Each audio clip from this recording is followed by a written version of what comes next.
Hello అండి, welcome back to our channel Pranayapattu 143. Friends అందరూ ఎలా ఉన్నారు? అందరూ బాగుండాలని దేవుని మనస్ఫూర్తిగా కోరుకుంటున్నాను. ఫ్రెండ్స్, ఈరోజు మనం చేయబోయే రెసిపీ వచ్చేసి కువైటీ వాళ్ళ స్టైల్లో చికెన్ మగలూబా. ఓకే, ఎంతో టేస్టీగా కమ్మగా ఉంటుంది. అయితే నేను చెప్పిన విధంగా మీరు కూడా ఒకసారి ట్రై చేయండి. ఇంకా దానికి ఏమేమి కావాలో ఎలా చేయాలో ఒకసారి చూసేద్దామా?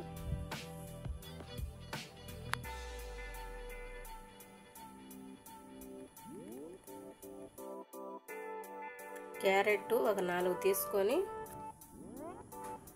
వాటిని ఇలా కట్ చేసుకోండి. ఓకే, అలాగే ఉల్లగడ్డ రౌండ్ షేప్లో కట్ చేసుకోండి.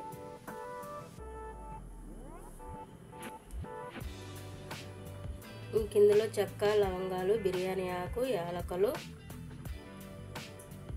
ఓకే, మిరియాల పొడి, ధనియాల పొడి, గరం మసాలా, జీలకర్ర పొడి, అల్లం వెల్లుల్లి పేస్ట్, టమోటాలు, కొత్తిమీర, పుదీనా, ఎర్రగడ్డలు ఇలా కట్ చేసుకోండి. ఇంకా చికెన్ను నేను ఇలా ఉప్పు, నిమ్మకాయ వేసి నానబెట్టేసాను. ఓకే, ఇప్పుడు ఇది ఉంది కదా క్యారెట్ అండ్ ఉల్లగడ్డ, వాటిని ఫ్రై చేసుకున్నాం. ఇంకా ఆయిల్ పెట్టేసుకొని ఆయిల్ వేడైన తర్వాత ఇందులో ఈ క్యారెట్ ముక్కలు వేసేసుకోండి.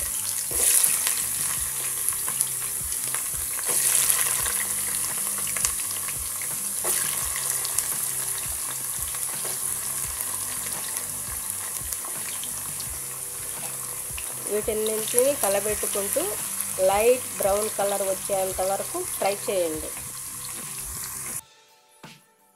క్యారెట్ అనేది ఇలా ఫ్రై అయింది కదా, ఇప్పుడు మనం వీటన్నిటిని తీసేసుకుందాం. ఇప్పుడు ఇందులోనే బంగాళాదుంప ఉంది కదా, వాటిని కూడా ఫ్రై చేసుకుందాం. వీటిని కూడా లైట్ బ్రౌన్ కలర్ వచ్చేంత వరకు ఫ్రై చేసేసేయండి. వీటిని ఇలా మొత్తం ఫ్రై చేసుకొని పక్కన పెట్టేసుకోండి. ఇందులోనే అది వంకాయ ఉంటుంది కదా, వంకాయ, కాలీఫ్లవరు, కోస ఇలాంటివన్నీ ఫ్రై చేసుకొని కూడా వేసుకుంటారు. ప్రజెంట్ నా దగ్గర అవి లేవు కాబట్టి ఓన్లీ క్యారెట్, బంగాళాదుంప ఫ్రై చేస్తాను. ఓకే, ఇంక ఇప్పుడు ఇందులోనే మనము ఆనియన్స్ వేసేసుకున్నాం.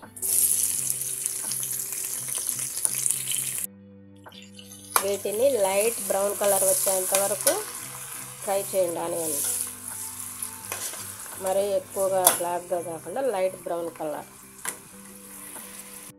ఎర్రగడ్డ ఇలా బ్రౌన్ కలర్ వచ్చిన తర్వాత మనం క్లీన్ చేసుకున్న చికెన్ అనేది వేసేసుకున్నాం. ఇందులో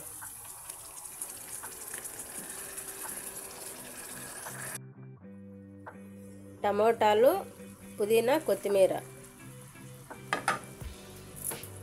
అలాగే అల్లం వెల్లుల్లి పేస్ట్,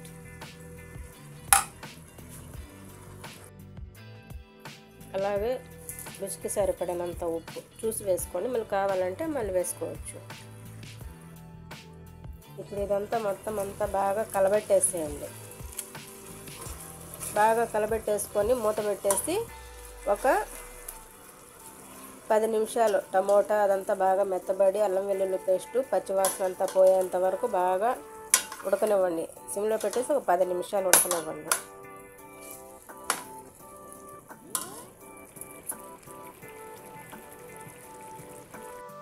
టమాటా అంతా బాగా మెత్తబడిన తర్వాత మనం ఇప్పుడు మసాలా పొళ్ళు వేసేసుకున్నాం. ఇలా మసాలా మొత్తం వేసుకున్న తర్వాత దీన్నంతా బాగా కలబెట్టేసి ఒక 5 నిమిషాలు మసాలా అనేది వేగనివ్వండి. మసాలా అనేది బాగా వేగింది కదా, ఇప్పుడు మనం నీళ్ళు అనేటివి పోసుకున్నాం. ఇలా నీళ్ళన్నీ వేసేసుకున్నారు కదా, ఇప్పుడు దీనంతా మొత్తం ఒకసారి అంతా బాగా కలబెట్టేసుకొని మూత పెట్టుకొని ఒక గంట ఉడకనివ్వండి. చికెన్ అంతా మొత్తం ఉడికిపోయింది కదా, ఇప్పుడు చికెన్ అంతా మొత్తం తీసేసుకొని మనం ఎయిర్ ఫ్రైయర్లో పెట్టేసుకొని మొత్తం చికెన్ ఫ్రై చేసేసుకుందాం.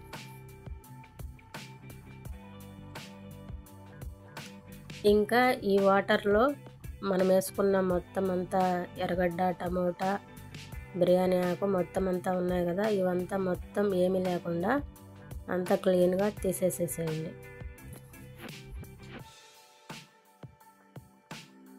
ఇలా మొత్తం అంతా తీసేసుకున్నాం కదా, ఇంక ఈ వాటర్లో మనము అక్కడ క్లీన్ చేసుకున్న రైస్ ఉన్నాయి కదా, ఆ రైస్ అనేది మొత్తం అంతా వేసేసుకోండి. ఇంకొకసారి ఇదంతా బాగా కలబెట్టేసి మూత పెట్టేసి హై ఫ్లేమ్లో పెట్టేసి ఒక 10 నిమిషాలు ఉడకనివ్వండి. మొత్తానికైతే మన అన్నం అంతా అయిపోయింది కదా.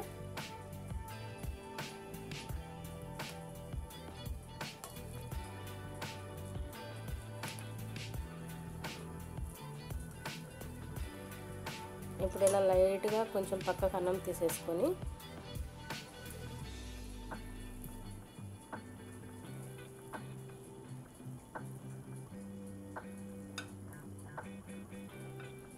మామూలుగా కొంతమంది కింద ఇవన్నీ వేసేసి తర్వాత పైన అనేది అన్నం వేస్తాను, నేనైతే ఇలా వేస్తున్నా.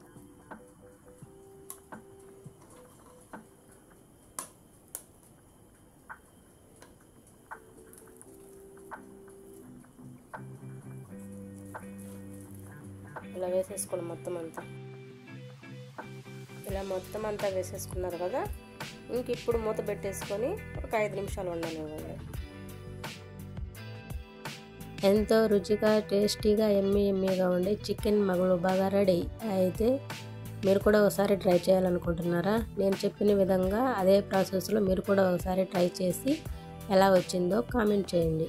ఈ వీడియో కనుక మీకు నచ్చినట్లయితే ప్లీజ్ చిన్న లైక్ ఇవ్వండి. అలాగే కొత్తగా చూస్తున్న వాళ్ళైతే సబ్స్క్రైబ్ చేసుకోండి. Thank you for watching my channel.